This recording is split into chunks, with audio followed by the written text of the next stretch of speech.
ಭಾರತದಿಂದ ರಫ್ತು ಮಾಡಿದ 4 ಕೋಟಿ ರೂಪಾಯಿ ಮೌಲ್ಯದ ಮಾವಿನ ಹಣ್ಣುಗಳನ್ನು ಅಮೆರಿಕದಲ್ಲಿ ಪಡೆಯುವವರು ತಿರಸ್ಕರಿಸಿದ್ದರಿಂದ ಅದನ್ನು ಕೊನೆಗೆ ಅಲ್ಲೇ ನಾಶಪಡಿಸಬೇಕಾಯಿತು. 15 ಶಿಪ್ ಕಂಟೈನರ್ಗಳಲ್ಲಿ ಕಳುಹಿಸಿದ್ದ ಈ ಮಾವಿನ ಹಣ್ಣುಗಳ ನಾಶದಿಂದ ಭಾರತದ ರಫ್ತುದಾರ ವ್ಯಾಪಾರಿಗಳಿಗೆ 4.28 ಕೋಟಿ ರೂಪಾಯಿ ನಷ್ಟವಾಗಿದೆ ಎಂದು ಹೇಳಲಾಗಿದೆ.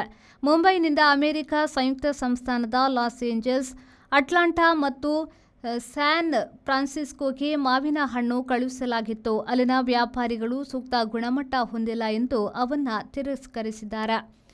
ಒಂದೇ ನಾಶಪಡಿಸಿ ಇಲ್ಲವೇ ವಾಪಸ್ಸು ಭಾರತಕ್ಕೆ ಒಯ್ಯಿರಿ ಎಂದು ಹೇಳಲಾಗಿತ್ತು. ಮತ್ತೆ ಭಾರತಕ್ಕೆ ತರುವುದು ಮತ್ತಷ್ಟು ದುಬಾರಿಯಾಗಿರುವುದರಿಂದ ಅಲ್ಲಿನವರ ನಿರ್ದೇಶನದಂತೆ ಹಣ್ಣುಗಳನ್ನು ಅಲ್ಲೇ ನಾಶಪಡಿಸಲಾಗಿದೆ. ಅಲ್ಲದೆ ಅಷ್ಟು ದಿನ ಹಣ್ಣು ಉಳಿಯುವ ಸಾಧ್ಯತೆಯೂ ಇರಲಿಲ್ಲ. ಮುಂಬೈನಲ್ಲಿ ರೇಡಿಯೇಷನ್ ಮುಕ್ತ ಆಗಿಸುವುದು ಕಡ್ಡಾಯ.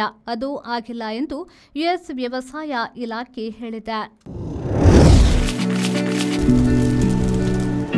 Rice spices started in the year 2019.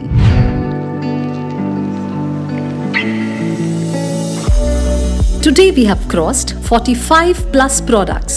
All our products are pure and natural without any adulteration. The products have authentic recipes. Process of preparation is also in a traditional way. We supply products to different supermarkets, retail shops, and we take up bulk orders for hotels and caterers.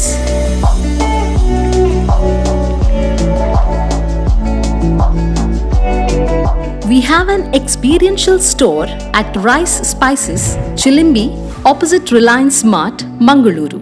Contact 96065 93921.